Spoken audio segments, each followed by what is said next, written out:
Hello and welcome to this video series where we're checking out submissions to the Dungeoncrawler Gamejam of 2023.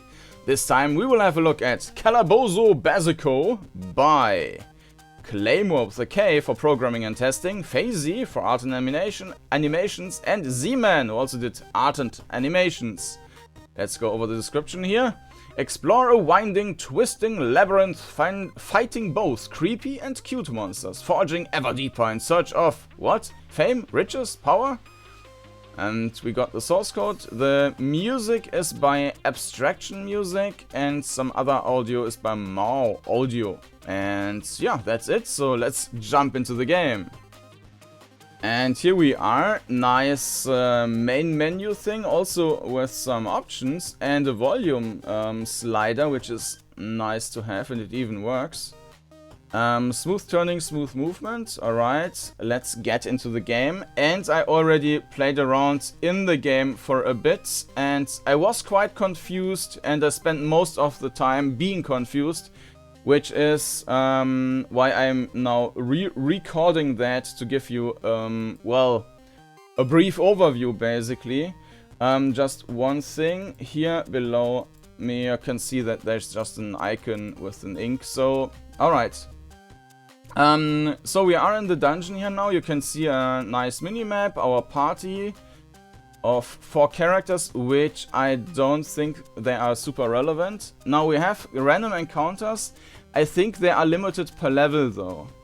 And the combat basically consists of, well, we can defend, but then we get 0 damage and do nothing, so this button is basically useless. And then we can also hit the attack button. We get some sound effects. And they're not super matching though. Sounds like we are shot at. The enemies look nice. They are nicely drawn. I mean, they are of somewhat of a different quality. These worm, apple, whatever this is supposed to be, look nice. But there are also some which do not look that nice. You can see that the moving around the dungeon is very smooth. I will get to that in just a bit. And I think we might already be stuck in the first dungeon. In the first level. Yeah, there is nothing, nowhere to go. I think this room here, you can see on the map, might be generated with an enemy inside it. An enemy spawn inside it, and we can't get there. So let me quit and restart the game. Here we are again, play, and we are back clearing a dungeon. You can see that there are thin walls which look kind of ugly. Let's kill that. And you can see our party basically has no relevance. It's just for the hit points. So if the first character is down, the second character gets attacked and so on. But they don't have different abilities, or there is no inventory or anything like that.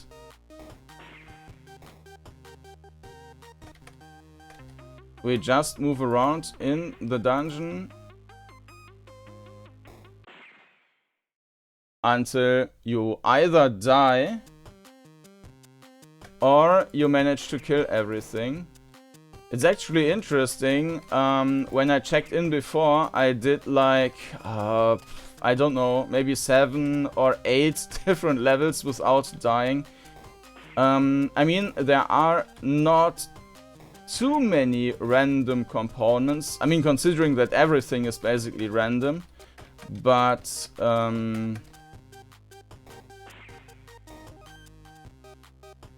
once you have killed enough enemies,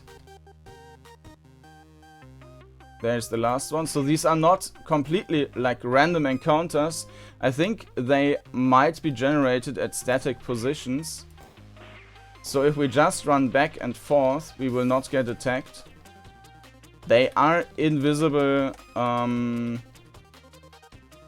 like placements on the map. And that means that if you can't get access to all tiles on the map, then yeah, it's likely to be stuck. Yeah, and as you saw, we just get to the next level once we killed all enemies. So there are no stairs. There's also basically no point in exploration. I mean, you need to explore everything to find all enemies.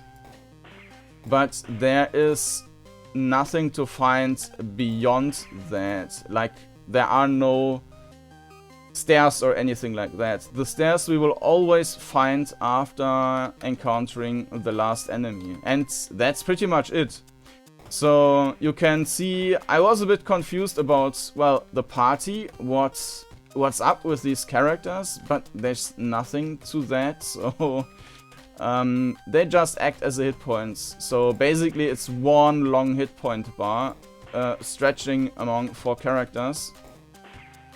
And in combat we also cannot do anything but clicking attack. I think this time we could access everything, but yeah, it didn't generate any way down this time or with any enemy. So yeah, let's talk about the perspective and movement real quick. The perspective itself looks fine on the what was that? Looks fine on the first look. Like, we see some part of the floor, we can also see some of the left wall, and we can clearly see that we can go to the right side. And that's all cool. However, one thing which is massively misleading is, I think it's the field of view which stretches the floor in front of us quite a bit. So if you look down this floor, you would guess that we are standing on one tile, and then until there's another tile, and there's another tile. And then you got this crossroads, and then up there's another tile maybe. But that's not true. All from here until there, this is one tile. And here as well, these aren't 2 tiles, this is just 1 tile. And you can see, or you would think that this is like 1.5 meters and this is 2 meters. Or maybe the difference is even bigger. But, so this gives a bad perception about the area. And if you had to draw a map, if the map was relevant at all, this would be quite problematic, as you wouldn't be able to draw a map properly. So I think the orientation, like what you can see on the tile you're standing on and in which direction you can go, that's pretty much perfect. But the tile in front of us, that is kind of down to the point where it's broken, I would say. The interesting thing is that after that, it gets normal again. So this tile beyond that, you see the crossroads, that looks fine, and the one tile in the back here also looks fine. From this perspective, if we are here, of course, it also looks very, very weird. It looks like it's stretching down the corridor. So yeah, perspective is a bit of a mixed bag. The movement, however, is perfect. So I think the turning is executed right away. And so no commands are cut off. And moving around just feels perfect regarding the controls. Yeah, the issue here is, of course, that the gameplay doesn't really offer anything. I need to restart the game to just show you a bit more. I mean, we can also change this to instant steps, but I mean, it doesn't change the perspective, of course, and the movement was perfect before already, so yeah, the gameplay just consists of, so you see this is an enemy which is not as nicely done as the others, doesn't quite match the same visual style. So just clicking on attack is basically the gameplay. And there's no tactics involved, no thinking, no exploring, yeah. So the gameplay is not too convincing. I think that it is a solid base for a bigger crawler, or for something more interesting. Just get this perspective fixed. I think the background music, the choice was nice. The sound effects are a bit weird. Like this being shot at is a bit strange, but that would be, I guess, the least of my complaints here. So overall, I think, yeah, navigation is, like, perspective is a bit weird. Navigation feels perfectly fine. It's also nice to have these two options. The graphics, like the enemy graphics, are, well, they are a bit mixed, but overall I think they are fine. The dungeon graphics, of course, they're always the same, but again, that's not a big issue. I just would like to have some more interesting gameplay, something to actually explore in the dungeon, and some more interesting fights, not just clicking on the attack button.